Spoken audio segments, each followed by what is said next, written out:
কেমন হাসছে দেখো। কি রে খোকা, মা বলে ডেকেই একদম ঘরের মধ্যে চলে এলি, একটু আমাকে নিয়মগুলো করার সুযোগ দিলি না? জানো বউ, আমার কত ইচ্ছা ছিল দিদি ভাইকে বরণ করে তবে আমি ঘরে তুলবো। যা কি আর করা যাবে, এখানেই সেরে নি।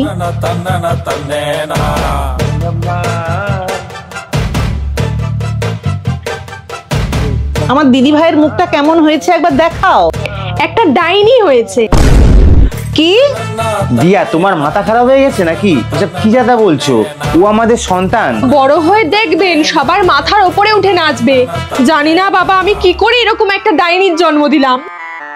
আমার খুব ভয় করছে রে খোকা। ও বৌমা, এবার বাচ্চাটার মুখটা একটু দেখাও না মা। দেখুন না, আমার মেয়ের মুখটা একদম আপনার মতো দেখতে হয়েছে।